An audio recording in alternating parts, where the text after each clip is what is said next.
मैंने आपको जो फाइल प्रोवाइड किया हूँ इसमें एक सेंटर टेबल है, और सेंटर टेबल देख रहे हो आप कि अलग अलग पार्ट्स में बना हुआ है ना। इसके अलावा हमारे पास ये जो स्फेयर्स है ढेर सारे, इनमें अलग अलग मटेरियल्स असाइंड है।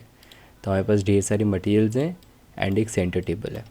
सो हमें सबसे पहले तो ये करना है कि इन सारी चीज़ों को लेके हमें क्या करना है, अपने उसमें आना है मेन, बोल सकते हैं कि मेन अपने सीन में लेके आना है, राइट।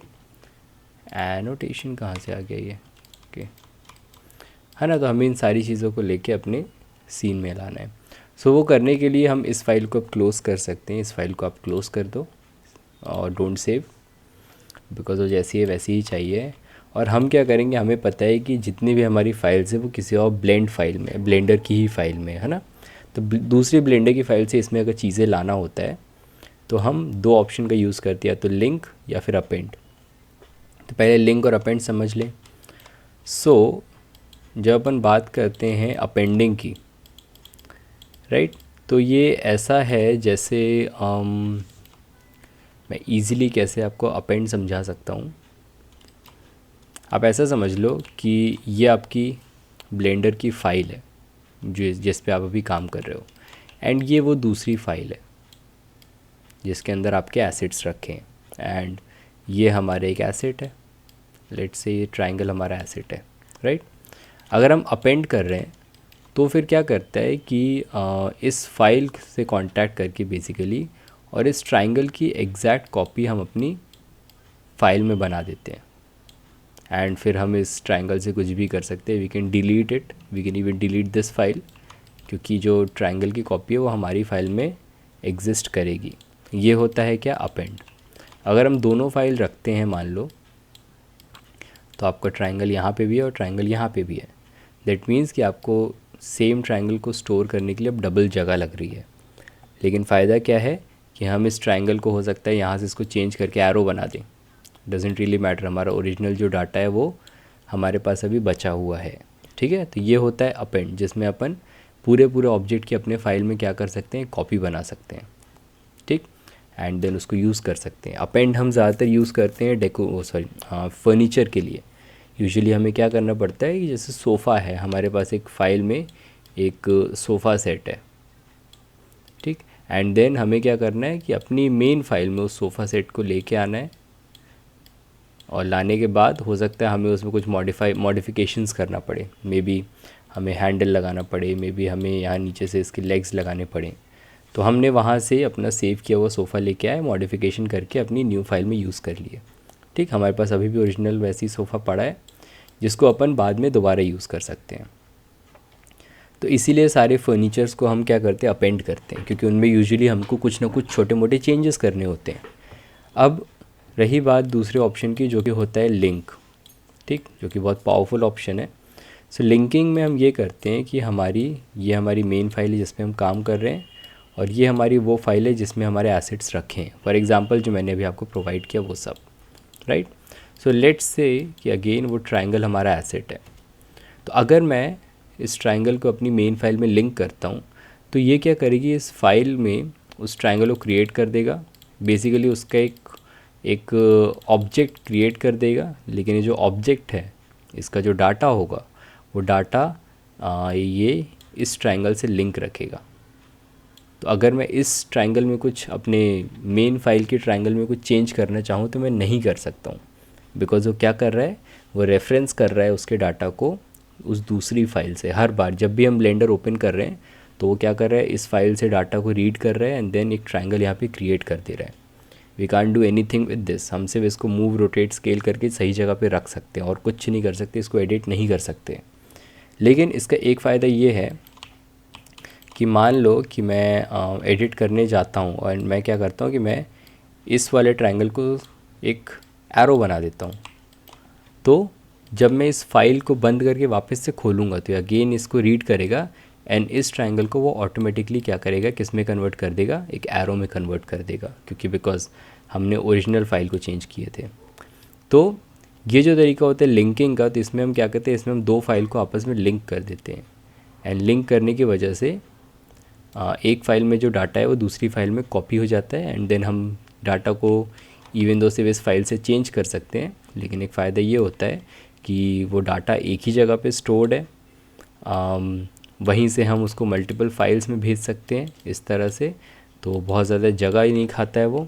दूसरा फ़ायदा ये होता है कि हमें अगर हमने यहाँ पे सेंड कर दिए, वहाँ पे सेंड कर दिए, तो हमें सब जगह पे एडिट करने की नीड नहीं है। हम उसका मेन डाटा चेंज करेंगे एंड वो चेंजेस ऑटोमेटिकली सारी फाइल्स में हो जाएंगे। ठीक है, इसका यूज़ कैसे किया था मैंने एक प्रोजेक्ट में, मैं वो भी बता देता हूँ, अपेंड का और लिंक का। हाँ, एक घर का वॉक थ्रू बनाना था, वो 3 स्टोरी पूरा घर था एंड हर एक रूम का उनको 3D प्लस वॉक थ्रू चाहिए था। थिंग इज़ कि हम उसमें जो 3 स्टोरी पूरा घर था एंड पूरा लैविश था, उसमें हर एक में आपको रिमोट कंट्रोल मिल रहा था एंड देन आपको air condition, central air condition पूरे घर में था, लिफ्ट था एंड काफ़ी लैविश डेकोरेशंस थे। तो थिंग इज़ कि आप इतना सब कुछ डायरेक्टली नहीं बना सकते हो एक ही ब्लेंडर की फ़ाइल में। अगर मैं 3 स्टोरी बड़ा बना दूँ एंड देन उसमें सारे फर्नीचर रख दूँ, उसमें डिज़ाइन कर दूँ, उसमें सारे डेकोरेशन रख दूँगा, वो फाइल रेंडर नहीं निकल पाएगा उस फाइल का।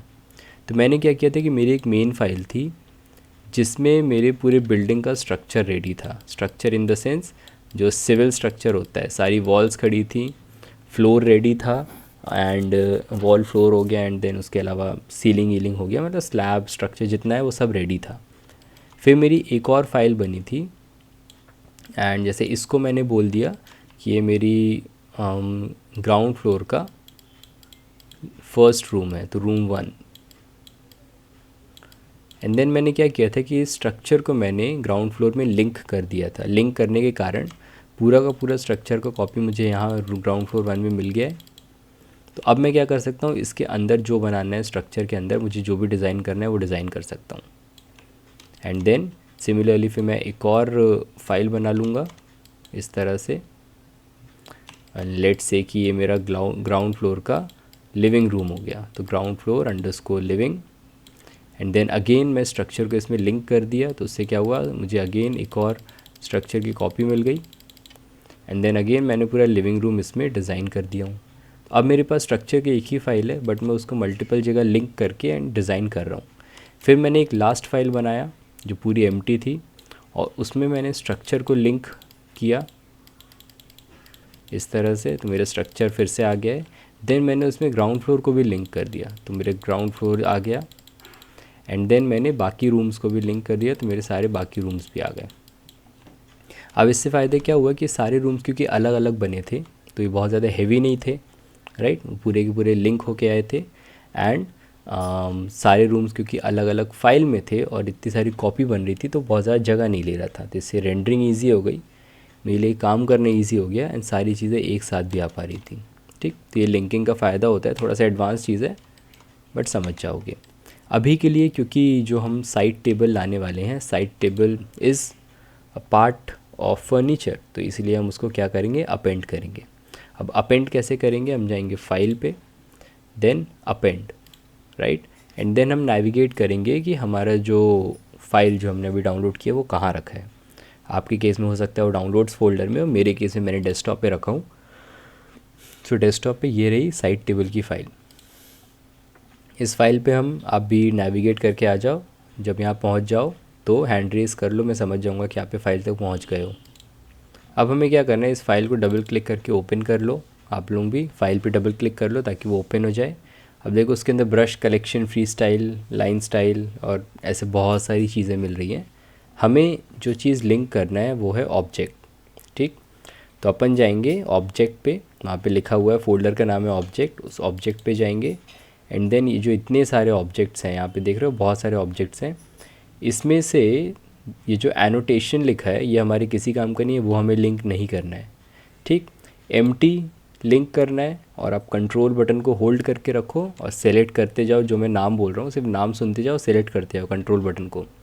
सबसे पहला एम्प्टी, अगला है प्लेन 030, प्लेन 031, प्लेन नाम से जितने हैं इन सबको सेलेक्ट कर लो, बस प्लेन नाम से जितने हैं ना, टोटल जो है आपके 6 आइटम्स होने चाहिए एंड दैट्स इट। अभी के लिए इतने ही हमको सेलेक्ट करना है, तो एम्प्टी एंड जो 5 प्लेन ऑब्जेक्ट्स हैं वो हम सेलेक्ट करेंगे और अपेंड कर देंगे। अपेंड करते ही ये आ गया सर आवाज बीच में क्लियर नहीं आ रही है। सर हाँ। Sir hello. आवाज बीच में रुक रुक के आ रही है। अभी भी रुक रुक के आ रही है, अभी सही नहीं है? हेलो। नहीं सर, सही आ रही है आवाज आपकी। रवीना, आपको सही आ रही है? सर रुक रुक के आ रही है। एक बार डिस्कनेक्ट करके कनेक्ट करके देखो। अपेंड पे जाएंगे, देन अपनी फ़ाइल पे डबल क्लिक करेंगे, आपको ऐसे फ़ाइल दिख जाएगी आपकी नाम से, है ना, साइट टेबल नाम से। उस पर डबल क्लिक करेंगे एंड यहाँ ढेर सारे फ़ोल्डर्स आ जाएंगे। इस फोल्डर में हमें अभी जो अपेंड करना है वो है ऑब्जेक्ट, तो हम ऑब्जेक्ट पे जाएंगे एंड यहाँ से हमें सेलेक्ट करना है ये एम्प्टी, सेकंड नंबर पे लिखा है एम्प्टी वो, और उसके अलावा जितने भी प्लेन लिखे हुए हैं ना वो सारे के सारे प्लेन। ये सिर्फ ऑब्जेक्ट के नाम हैं एंड ऐसा नहीं होता है कि हमें कैसे पता चलेगा क्या हमें अपेंड करना है। ये जस्ट मुझे याद था कि मैंने जितने स्फीयर्स है वो क्योंकि मैंने अलग से बनाया हूँ, तो आई नो कि स्फीयर्स मुझे नहीं करना है। एंड एनोटेशन जो है, सॉरी, एनोटेशन जो है वो हमारे किसी काम का नहीं, वो गलती से मुझसे बन गया। ठीक। सो एम्प्टी और प्लेन इतने ही ऑब्जेक्ट रहने ही थे इसमें, तो इन सबको लेके हम ऐसे सेलेक्ट करेंगे जैसे मैंने सेलेक्ट किया हूँ सभी को, एंड देन अपेंड पे क्लिक कर देंगे। जैसे ही आप अपेंड पे क्लिक करोगे आपके सीन में आपका सेंटर टेबल आ जाएगा, और सेंटर टेबल के साथ इसके सारे मटेरियल्स, यूवी मैप, सारी चीज़ें आ गई हैं। ठीक। सबका आ गया है तो बताओ, जिसका नहीं आया है, आ गया हो तो हाथ ऊपर कर लो भाई। ठीक है। अब जैसे कि मैंने आपको बताया था कि ये जो हमारा टेबल है ये अलग अलग टुकड़ों में बना हुआ है, राइट। तो हमारे लिए काफ़ी मुश्किल है इसको उठा के सही जगह पे प्लेस करना, जो कि वहाँ पे है। इसीलिए मैंने इसमें एक ये एम्प्टी ऑब्जेक्ट लगाया हूँ, जैसे कि दिख रहा है बड़ा सा। तो बेसिकली अगर आप इस एम्प्टी ऑब्जेक्ट को बड़े मूव करते हो तो सारी चीज़ें साथ में मूव हो जाएंगी। ठीक है। सो हमें क्या करना है, हमें जस्ट इस एम्प्टी को ऐसे होल्ड करना है एंड देन इसको हम ऐसे एक्सिस पे शिफ्ट कर सकते हैं, एक्स पे, वाई पे ऐसे मूव कर सकते हैं, और ले जाके ऐसे मैंने सही जगह पे रख दिया इसको। देन इसको हम रोटेट कर देते हैं सही एंगल में, I think 90 degree, yes 90 degree.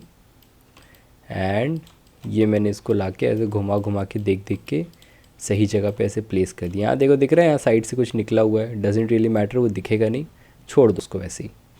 जो चीज़ विजिबल नहीं होगी उस पर बहुत ज़्यादा ध्यान नहीं देना है, कोई ध्यान नहीं देता है। ठीक है, जस्ट मैं देख रहा हूँ सही रखा है कि नहीं, सही प्लेस हुआ है कि नहीं, and I think this is fine. अब हमें ये करना है कि जो हमारा ऑब्जेक्ट हमने यहाँ पे ला के रखे हैं, सेम वैसा ही एक डुप्लीकेट यहाँ पे ही बनाना है इस जगह पे, राइट। तो वो बनाने के लिए लेट्स सी कि हम वो कैसे करेंगे। अभी अगर आप यहाँ पे ध्यान दो तो मेरा जो बेसिकली हमें इन सारे ऑब्जेक्ट को सेलेक्ट करना है and then alt plus D हम वो बटन प्रेस करेंगे, कहाँ पे, यहाँ हो रहा है। ठीक है, ऑल्ट प्लस डी हम प्रेस करेंगे बिकॉज ऑल्ट डी से हमारा लिंक कॉपी बनता है, राइट, और ये बिल्कुल आइडेंटिकल होने चाहिए। सो ऑल्ट प्लस डी प्रेस करेंगे, लेकिन वो भी करने से पहले हम क्या करने वाले हैं हमें सारे ऑब्जेक्ट को सेलेक्ट करना पड़ेगा and we need to make sure कि कुछ भी चीज़ छूटे ना।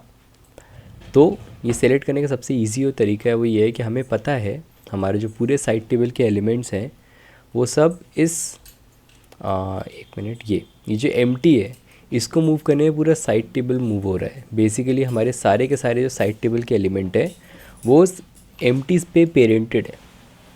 मैंने पेरेंट अगर नहीं समझाया था तो एक बार थोड़ा सा स्पीड में बता देता हूँ। हमारे पास कोई एक ऑब्जेक्ट है, फॉर एग्जांपल ए मंकी, ठीक, एंड लेट्स से एक और ऑब्जेक्ट है ये प्लेन। तो मैं क्या कर सकता हूँ, पहले मंकी को सेलेक्ट करूँगा और फिर इस प्लेन को शिफ्ट सेलेक्ट करूँगा। तो प्लेन मेरा एक्टिव सिलेक्शन है अगर आपको दिख रहा हो तो, है ना। तो इससे क्या होता है, अगर मैं कंट्रोल पी प्रेस करता हूँ, ये ऑब्जेक्ट मोड में कंट्रोल पी, और फिर यहाँ पे हम क्लिक करते हैं ऑब्जेक्ट पे, तो यहाँ पे एक डॉटेड लाइन दिखने लगती है एंड ये लाइन ये बता रही है कि ये जो मंकी है, सॉरी ये जो प्लेन है, ये एक्चुअली इस मंकी का पेरेंट बन गया है। ठीक, ये चीज़ मैं बता चुका हूँ वैसे तो, बट आई डोंट नो कितना याद है आपको। सो कंट्रोल पी से हम पेरेंट कर सकते हैं ऑब्जेक्ट को। एंड इसका सिंपल मतलब ये है कि मंकी अपना अलग मूव कर सकता है, बट क्योंकि जो प्लेन है वो मंकी का पेरेंट है, तो अगर मैं प्लेन को मूव करता हूँ तो मंकी उसके साथ मूव होता है। अगर मैं रोटेट करूँगा तो मंकी भी रोटेट होगा, अगर मैं स्केल करूँगा तो वो भी स्केल होगा। ठीक, इसको बोलते हैं पेरेंटिंग। एंड मैंने क्या किया हूँ, जैसे मान लो कि ये अलग अलग अलग अलग एलिमेंट्स हैं किसके, हमारे सेंटर टेबल, साइड टेबल के, बेड साइड टेबल के। तो मैंने एक एम्प्टी ऑब्जेक्ट ऐड किया हूँ, एम्प्टी प्लेन एक्सिस ऐसे, एंड देन सारे ऑब्जेक्ट को सेलेक्ट करके लास्ट में अपने एम्प्टी को सेलेक्ट करके कंट्रोल P होल्ड किया, एंड देन मैंने ऑब्जेक्ट पे क्लिक कर दिया। इससे क्या हुआ है कि जितने ऑब्जेक्ट्स हैं ये सब के सब इस एम्प्टी ऑब्जेक्ट के चाइल्ड बन गए। तो इसीलिए क्या हो रहा है कि हम जब वापस आ जाते हैं, हम जब इस एम्प्टी ऑब्जेक्ट को पकड़ के मूव कर रहे हैं तो सारी चीज़ें मूव हो रही हैं। और ऐसा मैंने बस इसीलिए किया बिकॉज़ ये जो हमारा साइड टेबल है ये अलग अलग ढेर सारे ऑब्जेक्ट से बना हुआ है, राइट। तो अगर मुझे कभी इसको एडजस्ट करना हुआ, मान लो आगे पीछे करना हुआ, तो अब मैं ऐसे एक एक को सेलेक्ट करके एंड देन आगे पीछे नहीं करूँगा। अब देखो ऐसे ही छूट गया, दिख रहा है। तो ऐसे ही छूट सकती हैं चीज़ें, तो मैं हर एक को ऐसे बार बार सेलेक्शन बना के फिर आगे पीछे नहीं करूँगा, मैं सिंपली अपने एम्प्टी ऑब्जेक्ट को सेलेक्ट करके ऐसे आगे या पीछे कर सकता हूँ। इस एम्प्टी ऑब्जेक्ट को हम सेलेक्ट कर सकते हैं इसके सारे चिल्ड्रन को बेसिकली सेलेक्ट करने के लिए, ठीक। और ये मैं क्यों कर रहा हूँ अभी समझ जाओगे आप, 1 मिनट होल्ड करना। हाँ, सो हमें ऐसे इसलिए करना पड़ रहा है बिकॉज हमें इस पूरे की कॉपी यहाँ पे चाहिए, राइट। तो उसके लिए हमें सारे ऑब्जेक्ट को सेलेक्ट करना पड़ेगा, एंड वो हम कैसे करेंगे, हम आप भी करो साथ में ये चीज़ कि हमने अपने एम्प्टी को सेलेक्ट कर लिया है, राइट। एम्प्टी सेलेक्टेड जो हमारा बेसिकली एंकर है वो हमारा सेलेक्ट होना चाहिए, ठीक। इसके बाद हम जाएंगे यहाँ पे ऑप्शन या व्यू सेलेक्ट ऐड ऑब्जेक्ट लिखा हुआ है, यहाँ पे हम जाएंगे सेलेक्ट पे, ठीक है। आप जाओ सेलेक्ट पे, सेलेक्ट पे जाने के बाद नीचे से फोर्थ ऑप्शन, नहीं फोर्थ नहीं, हाँ नीचे से थर्ड ऑप्शन पे जाओ, सेलेक्ट ग्रुप्ड, ठीक। एंड इसमें सबसे ऊपर ही लिखा हुआ है चिल्ड्रेन, तो अगर हम उस पर क्लिक करेंगे तो जिस भी ऑब्जेक्ट को हमने सेलेक्ट किए हैं उसके जो चिल्ड्रेन है वो सारे के सारे ऑटोमेटिकली सेलेक्ट हो जाते हैं, ठीक। फिर से बता रहा हूँ मैं, अगर हमने ऐसे एम्प्टी को सेलेक्ट करके रखे हैं, राइट, हमें पता है कि एम्प्टी जो है वो पूरे साइड टेबल के एलिमेंट्स का पेरेंट है, तो अब हम जा सकते हैं select grouped and then children, तो उसके जितने चिल्ड्रेन हैं वो सारे के सारे सेलेक्ट हो जाएंगे, ठीक। सो दिस मेक श्योर कि हम जब सेलेक्ट कर रहे हैं तो जितने भी हमारे साइड टेबल के एलिमेंट है वो सारे के सारे सेलेक्ट हुए हैं। अब लास्टली मैं ये करूँगा कि शिफ्ट बटन को होल्ड करूँगा, तो आप भी शिफ्ट बटन को होल्ड करके रखो और वापस से एम्प्टी पे क्लिक करो सो दैट वो भी सेलेक्ट हो जाए, बिकॉज हमें वो भी चाहिए कॉपी में, राइट। सो हमने एम्प्टी प्लस उसके सारे चिल्ड्रंस को सेलेक्ट कर लिए। अब हम क्या प्रेस करेंगे, ऑल्ट प्लस डी, ताकि कॉपी बना पाए। सो ऑल्ट प्लस डी प्रेस करेंगे एंड देन हम इसको मूव पे डायरेक्ट आ गए, तो वाई एक्सिस प्रेस करेंगे, वाई एक्सिस हम मूव करेंगे एंड यहाँ ला के ऐसे रख दिए, ठीक है। पैन करके हम इस जगह पे आ जाते हैं एंड देन सिंपली इसको वाई एक्सिस में मूव करके जी देन वाई ऐसे मूव करके सही जगह पे लाके रख देते हैं, एंड ये हमारा दूसरे साइड पे भी प्लेस हो गया है ना। तो इस तरह से अपन चीज़ों को सेलेक्ट करके उसकी ईज़िली कॉपी बना सकते हैं। आप चाहो तो एक एक को मैनुअली भी सेलेक्ट कर सकते हो, ज़्यादा एलिमेंट है नहीं, बट अगर कभी ऐसा होता है कि बहुत सारे एलिमेंट आ जाते हैं तो ये तरीका सबसे अच्छा होता है सेलेक्ट करने का, क्या, select then select grouped and या तो चिल्ड्रेन या फिर और भी वहाँ पे अलग अलग हैं जैसे मटेरियल है और भी पता नहीं क्या क्या है, आप चेक कर सकते हो, ठीक। काफ़ी हेल्पफुल होता है ये। सो इसी के साथ सेव कर लो फाइल, फटाक से कंट्रोल एस दबा दो। हमारा साइड टेबल भी रेडी है एंड हमारा पूरा रूम रेडी है। सो अब हम आएंगे किस पे, मटेरियल पे, ठीक है। तो चलो अपने पास 15 मिनट्स हैं, फटाफट अपन मटेरियल चालू कर देते हैं, इसका बेसिक चालू कर देते हैं मटेरियल का, ठीक है। सबसे पहले तो मटेरियल चालू करने के लिए हमें शेडर एडिटर खोलना पड़ेगा, राइट। एंड शेडर एडिटर खोलने का सबसे ईजी तरीका है वो यहाँ पे या कहीं पे भी हम माउस को रख के राइट क्लिक करेंगे एंड सेलेक्ट करेंगे vertical split, vertical split and then screen पे एक जगह पे क्लिक कर दो ताकि वहाँ से स्क्रीन 2 पार्ट में डिवाइड हो जाए। ठीक। एंड जो आपका राइट वाला पार्ट है इसको मैं चेंज कर दूंगा किस पे, शेडर एडिटर पे। ठीक। तो स्प्लिट करके हमने चेंज कर दिया उसको किस पे, शेडर एडिटर पे। तो फटाक से शेडर एडिटर खोल लो तो आगे बढ़ पाए हम, खुल जाए तो बताओ। ओके, शेडर एडिटर खुल गया है। तो अब अपन चालू कर सकते हैं मटेरियल सप्लाई करना। लेकिन मटेरियल सप्लाई करने के लिए हमको मटेरियल प्रीव्यू पे रहना पड़ेगा, है ना। आप सभी के RTX कार्ड्स हैं आई थिंक, सभी का नहीं, रवीना का नहीं है ना, RTX नहीं है। तो ठीक है, मटेरियल प्रीव्यू पे आ जाते हैं, थोड़ा इजी पड़ेगा। मटेरियल प्रीव्यू पे आप जैसे ही आओगे थोड़ा सा टाइम लेगा, बिकॉज कुछ कुछ चीज़ों के मटेरियल ऑलरेडी लगे हुए हैं, राइट। तो हम थोड़ा सा वेट करेंगे ताकि सारे मटेरियल्स लोड हों, क्योंकि सिस्टम जो है थोड़ा सा स्लो चलेगा जब तक सारे मटेरियल्स लोड नहीं हो जाते। तो हम कुछ नहीं करेंगे, जस्ट उसको छोड़ देंगे and wait for it to load.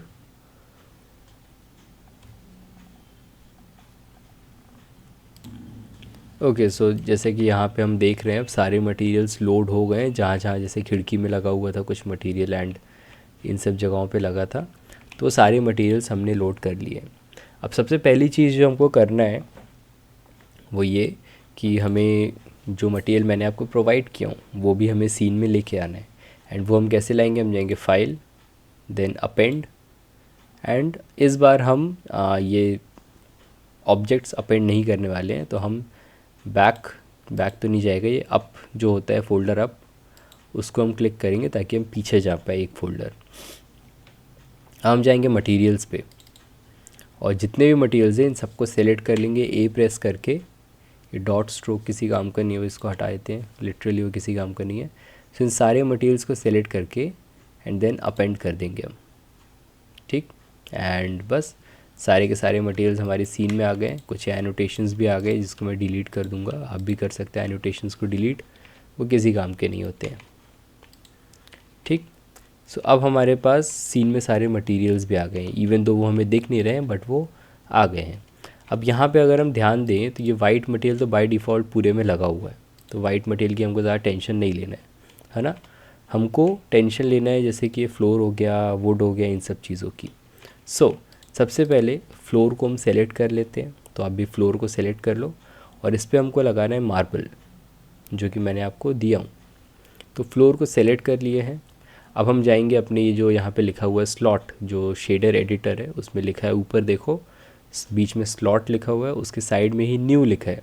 तो वहाँ से न्यू मटेरियल हम बना सकते हैं, बट हम न्यू नहीं बनाएंगे बिकॉज मैंने आपको मटेरियल अभी दिया हूँ। तो इसीलिए अगर उसके ठीक बाजू में हम ड्रॉप डाउन लिस्ट पे क्लिक करें तो यहाँ से सारे जो मटेरियल्स हमने अपेंड किए उसकी लिस्ट मिल जाएगी। यहाँ से आपको सेलेक्ट करना है मार्बल 17। ठीक, मार्बल 17 आप सेलेक्ट कर लो ऐसे, वहाँ पे और भी दिखा रहा होगा मे बी, बट मार्बल 17 से आपका काम हो जाएगा। एंड ऑटोमेटिकली यहाँ पे आप देखो मार्बल लग गया है, आपके में भी लग गया होगा। एंड शायद आपके में भी ये इशू आ रहा होगा, यहाँ तक बिल्कुल सही दिख रहा है मार्बल, लेकिन इसके बाद जो है ऐसा अजीब सा स्ट्रेच्ड आउट दिख रहा है, राइट। तो चलो इसको ठीक करते हैं फटाक से। और इसको ठीक करने के लिए बहुत इजी है, देखो यहाँ पे पूरे मार्बल का हमारे पास वो लगा हुआ है मटेरियल। हम सिंपली अपने मैपिंग पे आ जाएंगे एंड अगर आप ध्यान दो तो फ़िलहाल हम यूवी मैपिंग यूज़ कर रहे हैं, देख रहे हैं यूवी कनेक्टेड है। तो हम यूवी यूज़ ना करके हम यूज़ करेंगे ऑब्जेक्ट। तो ऑब्जेक्ट को ऐसे लो और सिंपली वेक्टर में कनेक्ट कर दो, तो यूवी डिस्कनेक्ट हो जाएगा, ऑब्जेक्ट कनेक्ट हो जाएगा।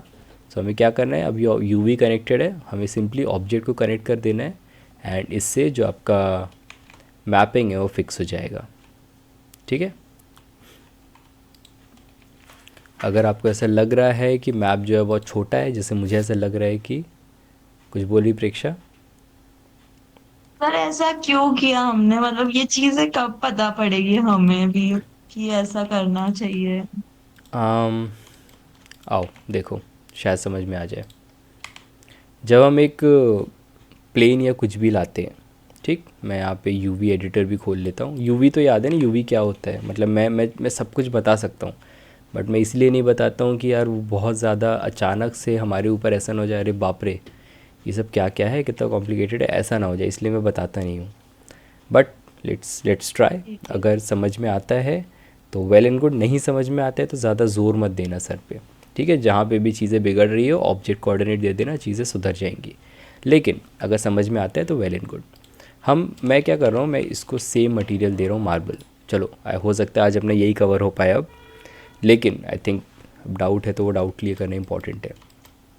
तो यहाँ पे ध्यान दे लो सब लोग, है ना। हमने क्या किया, हमने यहाँ पे मार्बल वाला मटेरियल लगा दिए हैं, राइट। एंड अगर मैं एडिट मोड पे चले जाऊँ और इस एज को ले लूँ एंड देन इसको एक्सट्रूड कर दूँ, तो जैसे कि आप देख रहे हो एग्जैक्टली वही चीज़ हमें मिली है, राइट। ऐसा इसीलिए होता है क्योंकि पहले जब ये सिर्फ ऐसा था, सिर्फ एक सिंपल प्लेन था, तो हमारे केस में ये हमारा टेक्सचर है, दिख रहा है यहाँ पे साइड में। एंड जैसे कि मैंने आपको बताया था, यूवी अनरैप क्या करता है, 3D ऑब्जेक्ट को लेके उसको सही सही जगह पे हम काटते हैं, सीम्स ऐड करते हैं, देन उसको हम फ्लैट कर देते हैं ताकि वो टेक्सचर के ऊपर फ्लैट बिछ जाए, एंड देन वो टेक्सचर जो है उसकी सरफेस पे उस तरह से मैप हो जाता है। आई होप ये समझ में आया होगा, राइट यस नाउ। सर, ये समझ में आया। नहीं मतलब बाकी दोनों जन को भी। सो राइट नाउ क्योंकि ये बहुत सिंपल सा स्क्वायर है, तो पूरा का पूरा जो स्क्वायर है वैसा का वैसे ही आके और इस टेक्सचर पे मैप हो जाता है। जैसे कि यहाँ पे अभी हमें दिख भी रहा है, अगर मैं इसको ऑन कर दूँ कि ये हमारा वही स्क्वायर है, दिख रहा है। इनफैक्ट मैं उसको थोड़ा सा और अच्छे से दिखा सकता हूँ, ऐसे मैं स्क्वायर को छोटा करूँगा तो वहाँ भी स्क्वायर छोटा हो रहा है, राइट। सो अपना जो स्क्वायर है वो इस तरह से मैप हो गया है यहाँ पे। प्रॉब्लम तब आती है जब मैं यहाँ से इस किसी भी एक एज को एक्सट्रूड करना चालू करता हूँ। तो अब देखो, अगर मैं इस फेस को सेलेक्ट करता हूँ तो आप देख रहे हो कि ये वाला फेस सेलेक्ट हो गया है ये। लेकिन अगर मैं इस फेस को सेलेक्ट करता हूँ तो देखो ये फेस जो है वो बिल्कुल ज़ीरो थिकनेस का है। एक्चुअली इस फेस को यहाँ से ऐसा होना था, बट यूवी मैपिंग ऐसे काम नहीं करती है। आप यहाँ पे एक्सट्रूड कर दोगे इसका मतलब ये नहीं कि यूवी में भी एक्सट्रूड हो जाएगा, इनफैक्ट वो भी हो जाता है, बट फ़िलहाल के लिए हम समझते हैं अगर नहीं होता है तो क्या होता है ना। सो बाय डिफ़ॉल्ट वो एक्सट्रूड नहीं होता है, एंड क्योंकि वो एक्सट्रूड नहीं हुआ है, आगे यहाँ पे आया नहीं है, उसने क्या किया, थिकनेस ज़ीरो ले लिया है। ये ऐसे ही है, अगर मैं मान लो कि एक बॉक्स बनाता हूँ एंड देन उसमें मैं एक्स बनाता हूँ बड़ा सा, ठीक है, तो यहाँ पे भी ऐसा एक्स बन जाएगा, ठीक है।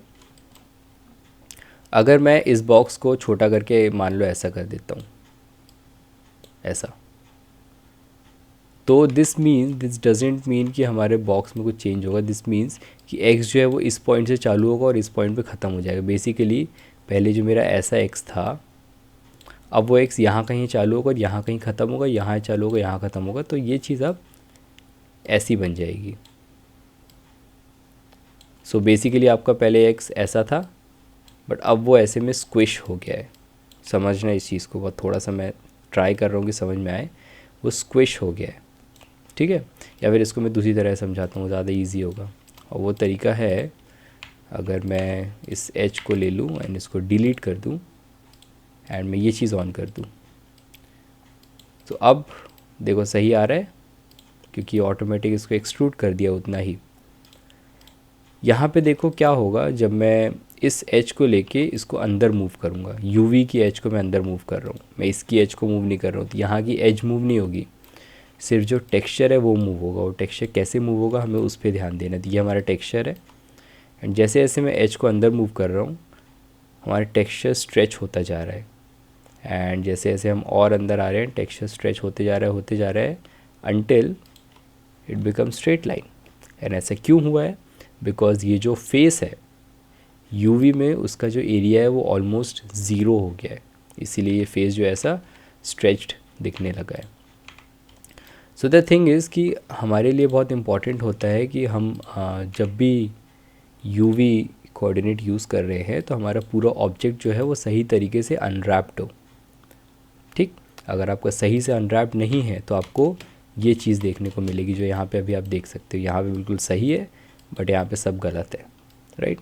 और उसको फिक्स करने का तरीका ये होता है कि या तो आप यूवी कोऑर्डिनेट यूज़ मत करो, आप दूसरा कोऑर्डिनेट यूज़ करो जो कि मैंने बताया था कि सबसे अच्छा होता है ऑब्जेक्ट, या फिर आप यूवी कोऑर्डिनेट यूज़ करो लेकिन उसको फिक्स करो, यूवी कोऑर्डिनेट को फिक्स करना उतना डिफ़िकल्ट नहीं है, इससे सिंपल वाले प्लेन के लिए बहुत इजी है। हम सिंपली ये यूवी के ऑप्शन पे जाके, एडिट मोड में ऑफ कोर्स, यूवी के ऑप्शन पे जाके अनरैप कर देंगे तो वो ठीक हो जाता है। ठीक, लेकिन जैसे ही आ जाते हैं थोड़े से कॉम्प्लिकेटेड ऑब्जेक्ट, तो फिर यूवी उतनी ईजिली ठीक नहीं हो सकता है। एंड ऐसे पॉइंट पे फिर हमारे लिए प्रॉब्लम आने लगती है कि हम कैसे उसको फिक्स करें, हम कहाँ पे सीम्स ऐड करें, कैसे करें। एंड वो चीज़ जो है वो आती है एक्सपीरियंस से और यूज़ करने से।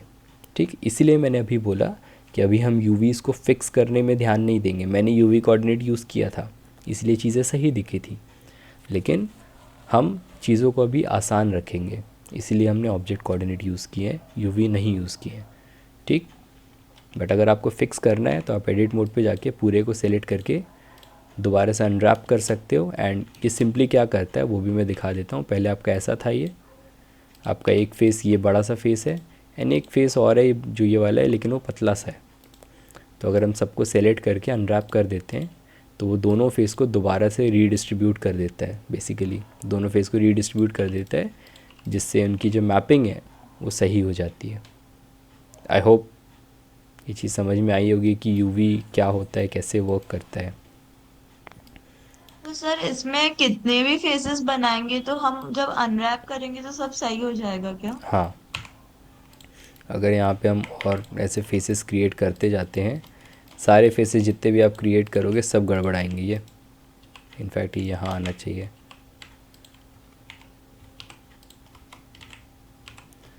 सारे के सारे फेसेस गड़बड़ आएंगे, लेकिन अगर आप सारे फेसेस को सेलेक्ट करोगे एंड देन फिर से यूवी पे जाके अनरैप कर दोगे तो सारे फेस ऑटोमेटिकली सही हो जाते हैं। लेकिन ये सिर्फ स्ट्रेट फेसेस के लिए, प्लेन फेसेस के लिए, हमारी प्लेन ज्योमेट्री है ना, उसके लिए है। लेकिन अगर अपन यही चीज़ किसी कर्व्ड सरफेस पे करेंगे तो फिर थोड़ी सी प्रॉब्लम्स आती हैं। इसीलिए बेटर है कि हम ऑब्जेक्ट कोऑर्डिनेट यूज़ कर लें। ठीक है, समझ में आया भाई इतनी यस। लंबी चौड़ी चीज़ें? थोड़ा थोड़ा हाँ वही बात है यूवी कि वाला। ये जो यूवी वाली चीज़ है ना, ये एक्चुअली एडवांस लेवल की होती है। मैं 2016 में चालू किया था 3D बनाना, 2016, तो 2023 तक अब कर लो भाई, 7 साल हो गए मुझे। 2016, हाँ 7 साल हो गए। एंड लिटरली यूवी जो है मैंने पिछले 1 से 1.5 साल में चालू किया हूँ।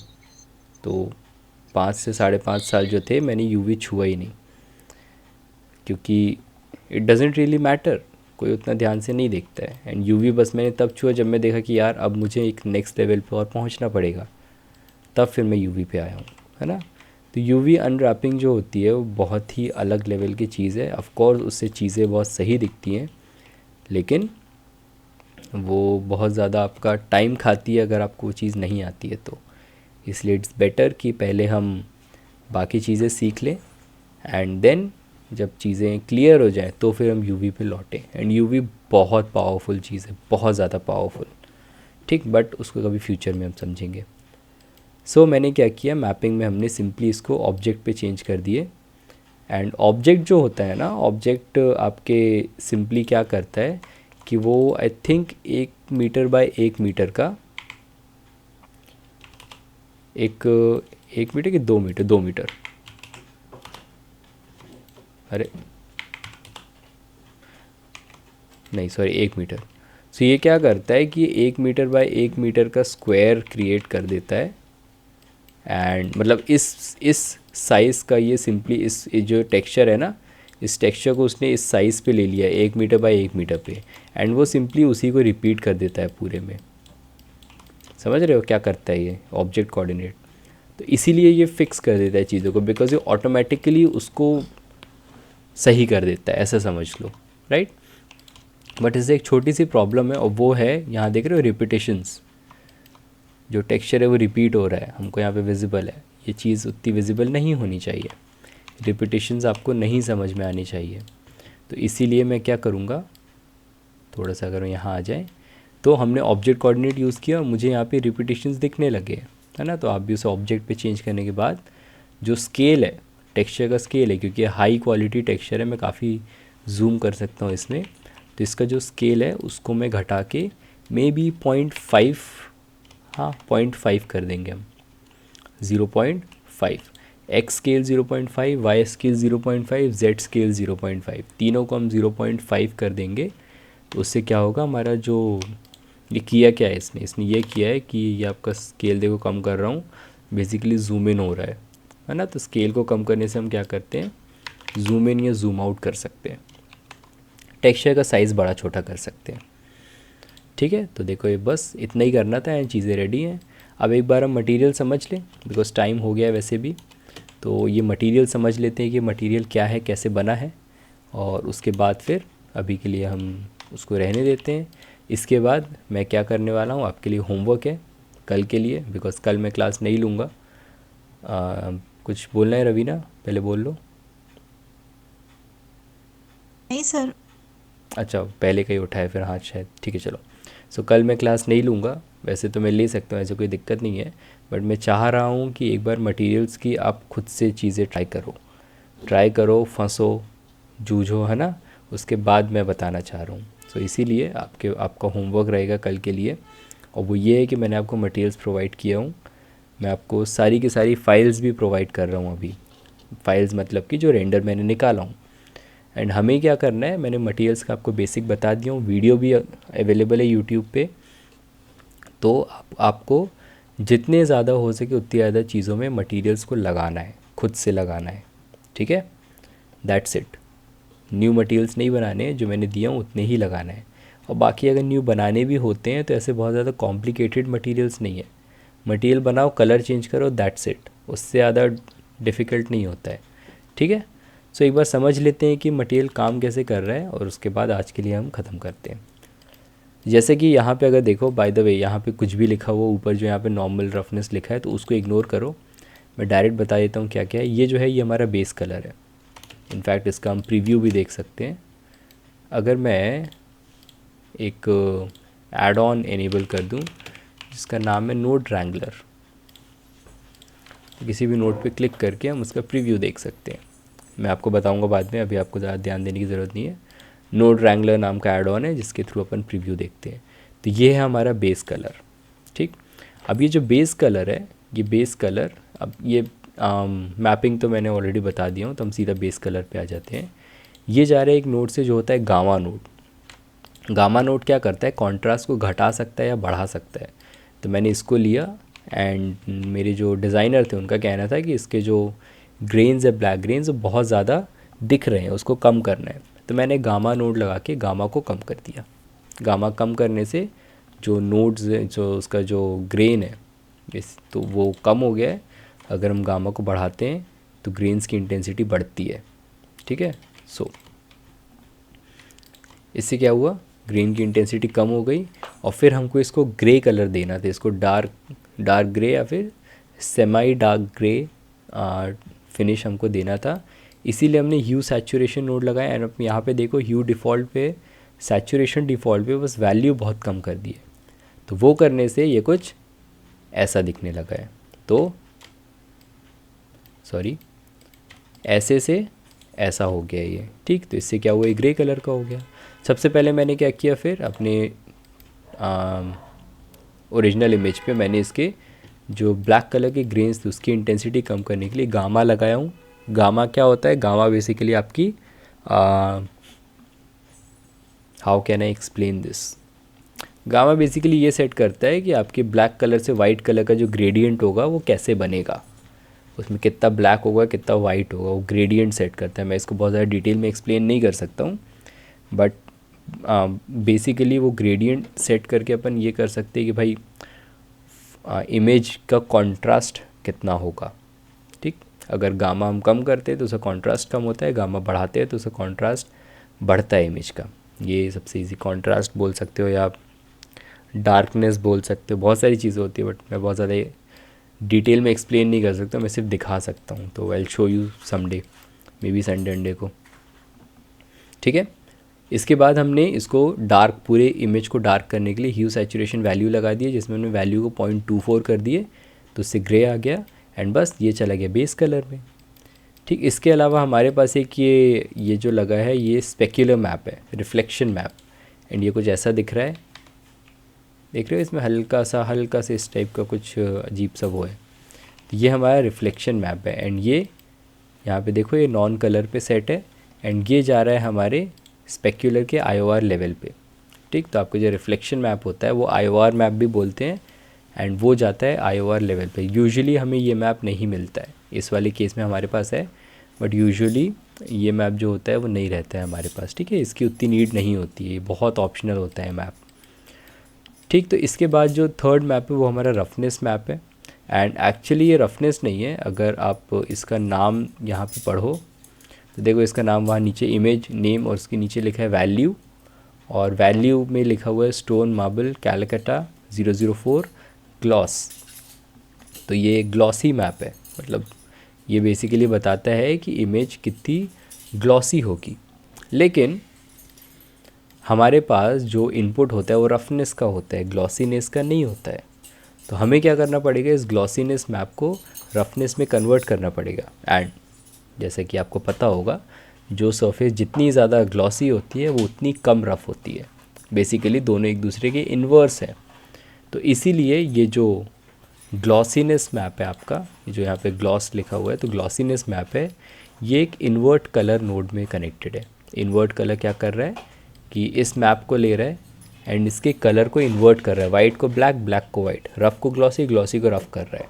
ठीक, तो ये क्या हो रहा है, ग्लॉसी मैप को रफनेस मैप में कन्वर्ट कर रही है और फिर ये कुछ ऐसा दिखने लगा है। अब तो मैंने इसको ऐसे से ऐसा बना दिया हूँ, तो अब ये क्या बन गया है, रफनेस मैप। उल्टे हो गए हैं कलर्स, बट इतना रफनेस जो था, इसको अगर मैं प्लग कर दूँ रफनेस में, so this was not enough, क्योंकि उनको चाहिए था कि बिल्कुल ये पॉलिश्ड दिखे, जैसा अपनी क्रिस्प रिफ्लेक्शन आते हैं ना, मिरर रिफ्लेक्शन, वैसा दिखे। तो फिर मैंने क्या किया कि मैंने इस ग्लॉसी मैप को लिया एंड इसको मल्टीप्लाई कर दिया हूँ मैंने एक बहुत छोटी वैल्यू से। जैसे कि मैंने आपको बताया था, मल्टीप्लाई और डिवाइड जो है वो क्या करते हैं, वो ब्लैक वैल्यूज़ को नहीं चेंज करते हैं, बट जो वाइट वैल्यूज़ या जो कलर्स होते हैं उसको वो चेंज कर देते हैं और उसको वो रिड्यूस कर सकते हैं। तो इसलिए मैंने इसको मल्टीप्लाई किया हूँ।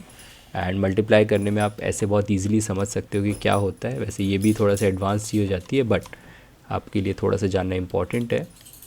ये हमारा ग्रेडियंट स्केल है, दिस इज़ 0 और you can say this is black and this is 1 और you can say this is white, और इसके बीच के सारी ग्रे की वैल्यूज़ इस लाइन पे आती है, 0.5 0.75 जो भी हो, सारी वैल्यूज़।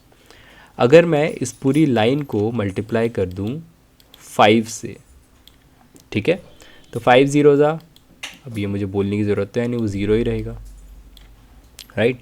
और 5 वन ज़ा क्या होता है, 5। तो मेरे पास एक स्केल था जो कि 0 से 1 जा रहा था, मैंने पूरे स्केल को 5 से अगर मल्टीप्लाई कर दिया हूँ तो अब वो स्केल 0 से 1 से ना चेंज होके वो 0 से 5 हो गया है, राइट। एंड अगर हम देखें तो 1 यहाँ कहीं आएगा इसमें, तो हमने उसकी रेंज बढ़ा दी है। एंड सिमिलरली अगर मैं इसको 5 से ना मल्टीप्लाई करके 0.5 से मल्टीप्लाई कर दूँ, तो अब 0.5 इंटू 0 गिव्स 0, 0.5 इंटू 1 गिव्स 0.5। तो अब हमने क्या किए, हमने उसी 0 से 1 रेंज को लिए एंड उसको हमने 0 से 0.5 तक बना दिए। बेसिकली जहाँ पे भी पहले 1 वैल्यू थी वहाँ पे 0.5 हो जाएगी। तो हमने अब क्या किए, हमने जो एक्चुअली जो हमारा स्केल था वो 0.5 यहाँ कहीं तक आता, तो हमने उसको एक्सपैंड कर दिए एंड बेसिकली हमने इतने से स्केल को स्ट्रेच करके इतना लंबा कर दिए। एंड इससे होता ये है कि हमारी जो इमेज है, बिकॉज उसमें जो भी वैल्यूज़ थी उसको मैंने एक छोटे नंबर से मल्टीप्लाई किया हूँ, तो सारी वैल्यूज़ छोटी हो गई हैं। तो जहाँ पे भी एक हाईएस्ट रफनेस की वैल्यू थी वो इस नंबर से मल्टीप्लाई होके एक बहुत कम रफनेस की बन गई, इसलिए पूरी इमेज जो ऐसे डार्क दिखने लगी है। अब इससे ज़्यादा अच्छे से मैं अभी नहीं समझा पाऊँगा आपको, sorry, very sorry for that.